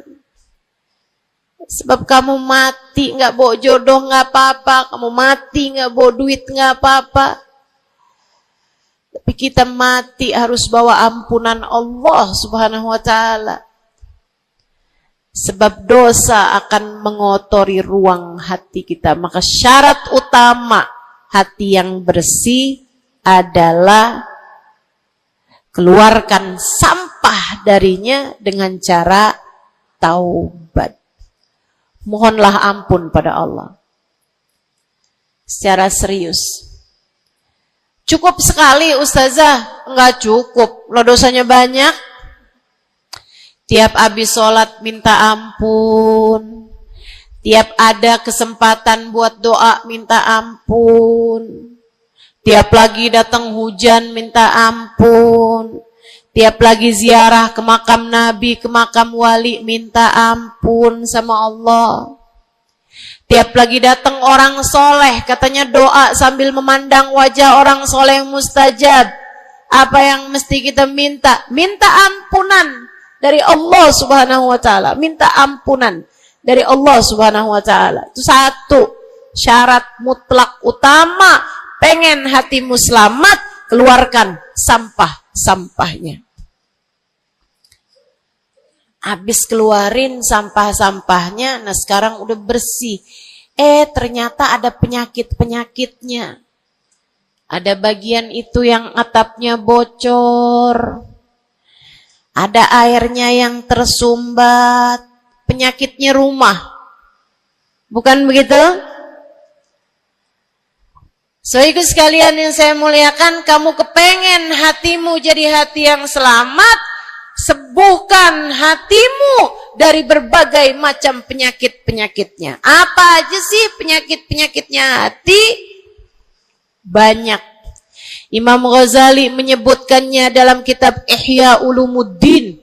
Sampai jadi satu kitab yang tebal membahas mengenai hal-hal yang buruk yang ada dalam hati manusia. Bahasan panjang, nggak akan keburu waktunya buat bahas panjang itu. Tapi saya bilang, Bu, kayak rumah. Saya pernah beli rumah. Suami saya beli rumah. Kemudian saya liatin rumahnya bagus, bersih, cakep, udah nih. Kemudian satu hari saya ajak teman saya yang ngerti urusan rumah, ahli desain interior rumah. Saya bawa masuk dalam rumah saya, dia liatin, ini bocor nih Ustazah, yang ini nih harus cepet-cepetan ditambal. Terus dia lihat ada bagian atap tuh bocor tuh Ustazah, tambal dulu Ustazah. Dibenerin dulu tuh Ustazah sebelum ditempatin. Bu, saya kirain rumah saya udah bagus. Ternyata kalau dilihat sama ahlinya baru ketahuan. Kita juga begitu semua. Kita kirain hati kita baik-baik aja. Tapi kalau kita duduk ngaji, kalau kita hadir di majelis taklim, kalau kita dengerin kajian-kajian, kita baru paham. Ya Allah, ternyata hati saya ada penyakitnya di sini. Ternyata saya juga punya penyakit yang ini. Ternyata saya punya penyakit yang ini. Karena jangan berhenti belajar. Jangan berhenti mengaji. Biar kita paham penyakit-penyakit hati kita tuh di bagian mana. Sehingga kita bisa konsentrasi buat mengobatinya. Ada tuh bagian atap yang dibilangin sama temen saya nggak terlalu peduli. Saya liatin kecil aja kok. Sampai satu hari, untung aja saya nggak ada di bawah situ, jebol atap rumah saya. Banjir rumah saya. Gara-gara atap yang berpenyakit yang tidak diberesin.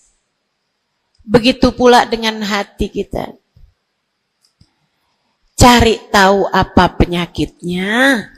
Cari tahu apa obatnya. Dengan kamu duduk mengaji. Ini bukan urusan sejam 2 jam dipelajari kemudian semuanya benar.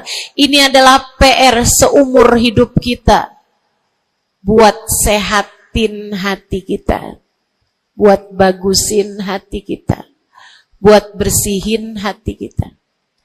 Penyakit hati paling berbahaya namanya kesombongan. Dan Bu, Kak, Dek, Nak, siapa di antara kita yang selamat darinya? Apa itu sombong, wahai Rasulullah? Kata seorang sahabat. Sebab saya senang pakai baju bagus. Saya Rasulullah senang makan enak, senang pakai baju bagus.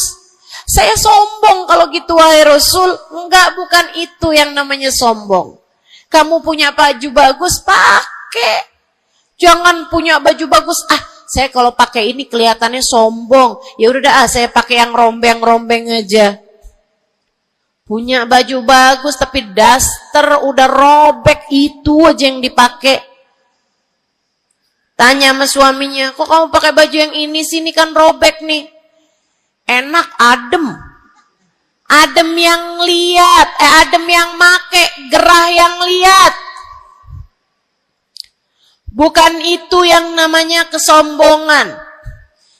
Saya punya uang, saya bisa beli mobil yang bagus, tapi saya nggak mau beli, saya takut sombong. Bukan itu yang namanya kesombongan. Saya punya uang, bisa bangun rumah buat tamu-tamu. Ulama-ulama kalau datang bisa tinggal di rumah saya. Tapi saya nggak mau, kayak gitu ntar saya sombong. Bukan itu yang namanya kesombongan. Sombong, kata Nabi Muhammad, batarul haq wa ghamtun nas.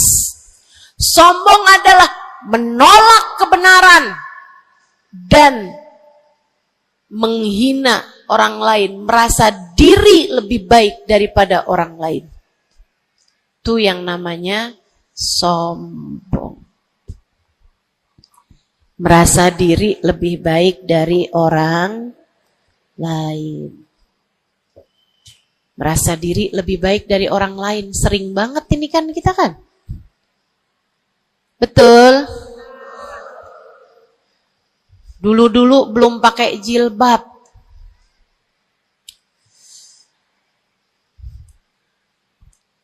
Nggak ngerjain taat yang namanya menutup aurat.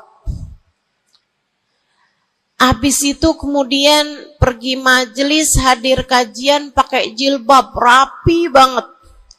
Bahkan tumpuk-tumpuk. Ustadzanya pakai jilbab 1 lapis, dia pakai 3 lapis.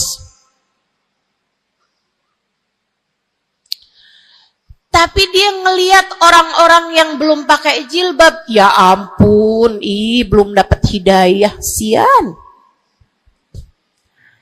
Saya rasanya kepengen buat bisikin sama dia, Mbak, Israel udah deket. Boleh gak sih Ustazah, saya bisikin di telinganya, malaikat penjaga neraka kirim salam. Astaghfirullah. Dulu kamu berbuat dosa dengan membuka auratmu, kini kamu berbuat dosa dengan dosa kesombongan. Itu namanya bukan taubat. Itu namanya bukan hijrah. Itu namanya pindah dosa. Dari satu dosa membuka aurat menjadi dosa kesombongan. Dan bisa jadi di hadapan Allah dosa kesombongan lebih besar nilainya daripada dosa membuka aurat. Bisa jadi. Bisa jadi. Para ulama mengatakan, rubba maksiatin awrathat dhulla ahabbu ilallah min ta'atin awrathat kibra. Terkadang kemaksiatan yang melahirkan rasa rendah diri di hadapan Allah lebih Allah sukai daripada ketaatan yang melahirkan kesombongan. Hati-hati. Hati-hati sama hati. Jangan biarkan kesombongan merusak hidupmu. Jangan. Ada banyak para istri yang merasa dirinya lebih mulia daripada suaminya. Banyak. Hati-hati. Hati-hati.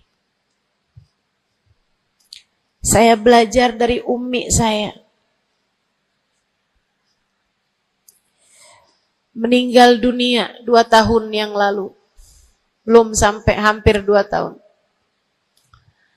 Saudariku sekalian yang saya muliakan, saya sering bilang sama umi saya, Mi, maafin saya ya Mi ya. Umi saya bilang, Nak, maafin Umi ya. Umi punya salah sama kamu nggak kurang daripada salah kamu sama Umi. Umi punya dosa sama kamu pasti lebih banyak daripada dosa kamu sama Umi.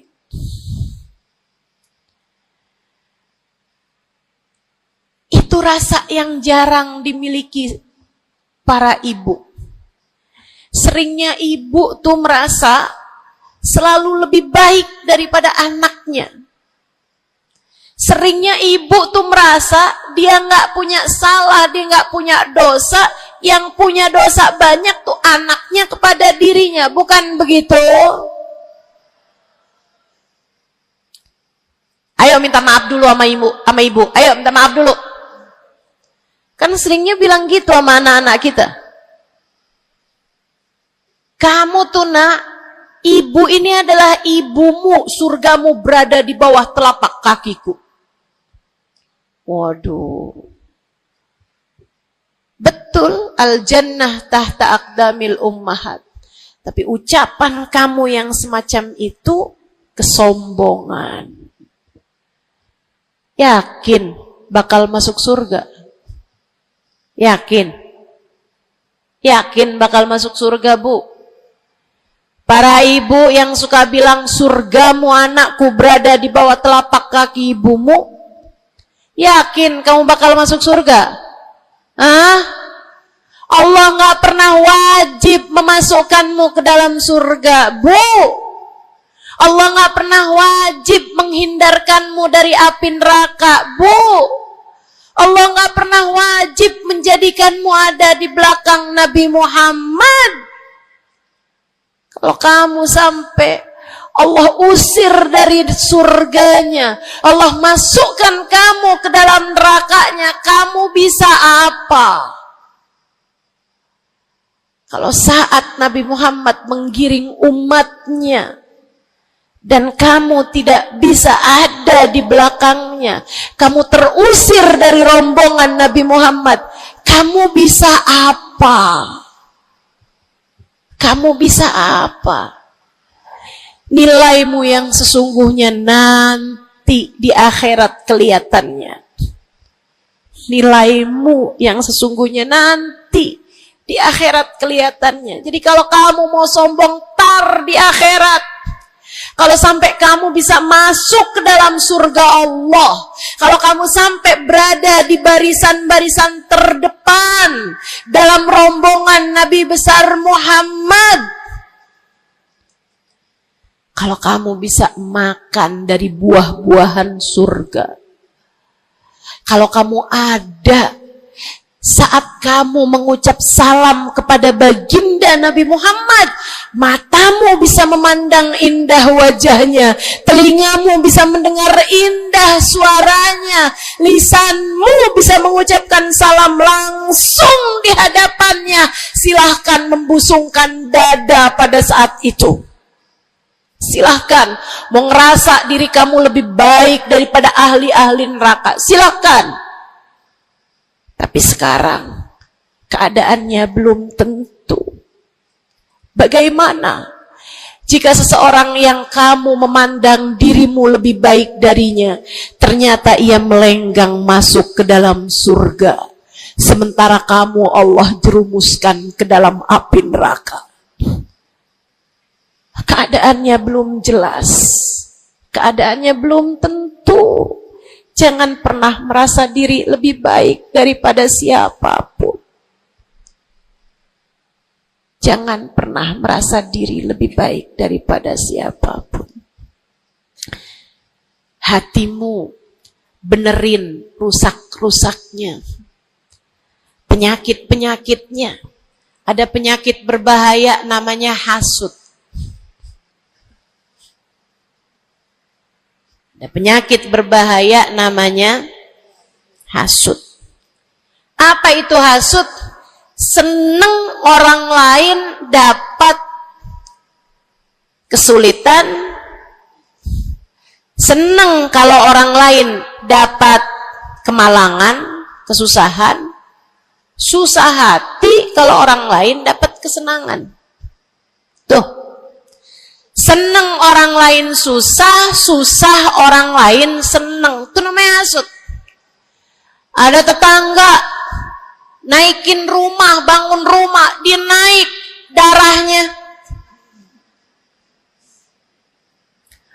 Ada orang tetangganya yang sebelah kiri beli mobil, dia pun diangkut pakai mobil ambulan. Busuk bener hatinya, dimakan sama sifat namanya sifat hasut. Nggak seneng lihat orang lain seneng. Kalau orang lain dapat kesusahan, seneng bener. Si ibu itu kemarin habis tabrakan. Pantas aja dia tabrakan. Kamu tahu kan, si ibu yang itu tuh suka ngerebut laki orang. Ngerebut suami orang jelek, teman-teman, jelek. Tapi kamu ngomongin orang juga perbuatan yang jelek, sama jeleknya. Yuk belajar buat jangan punya sifat hasud. Dia kok bikin pengajian besar, pengajian kita harus lebih besar. Urusannya apa? Bukankah majelis itu adalah dakwah mengajak orang kepada Allah? Hatimu jagain, hatimu jagain, hatimu jagain. Ada yang bisa begitu, alhamdulillah. Ada ustazah yang lebih pandai darimu, alhamdulillah. Minta doa, ambil ilmunya. Bukan malah dihasutin. Hati-hati, hati-hati. Jangan sampai hasutmu membawamu kepada terusir dari rahmatnya Allah. Kayak Bal'am bin Ba'ur. Ada zamannya Nabi Musa, teman-teman sekalian. Namanya Bal'am bin Ba'ur. Ilmunya tinggi. Sampai kabarnya, jamaahnya juga banyak. Semua orang dengerin kajiannya. Ini saya serem nih. Ini saya serem nih. So ikut sekalian nih, ngeri banget nih. Ini buat orang kayak saya nih, ngeri banget nih pembahasan ini nih. Ada orang berilmu, pinter banget, namanya Bal'am bin Ba'ur, zamannya Nabi Allah Musa. Jamaahnya banyak, kalau dia hadir kajian, semua orang di kampungnya hadir semuanya. Imam Ghazali cerita, dia sampai-sampai dari ilmunya tingginya, Allah kasih sama dia ilmu yang tinggi. Kalau dia ada dapat pertanyaan yang dia nggak tahu jawabannya, dia doa bisa lihat jawabannya langsung dari Lauhil Mahfuz. Kurang pinter apa? Kurang berilmu apa? Kurang hebat apa? Kurang dekat apa sama Allah? Kamu jadi ustazah, berapa banyak ilmumu? Kamu jadi seorang pendakwah, berapa banyak ilmumu? Kamu yang dianggap sebagai ulama, berapa banyak ilmumu? Merunduklah. Saudariku sekalian yang saya muliakan, si Bal'am bin Ba'ur, kabarnya sampai para malaikat turun ikut serta mencatat pelajaran-pelajaran yang dia berikan. Yang ngaji sampai bukan cuman orang, bukan cuman jin ikut ngaji, sampai malaikat-malaikat Allah ikut ngaji. Kurang apa hebatnya?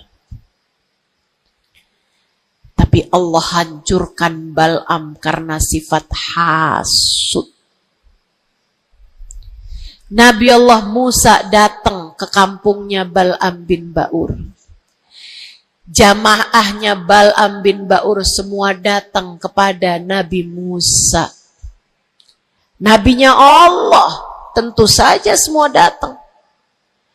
Semuanya datang kepada Nabi Musa. Semua minta doa kepada Nabi Musa. Semua berharap berkah dari Nabi Musa sebagai seorang nabinya Allah Subhanahu wa ta'ala. Jalla jalaluhu wa ta'alat azamatuh.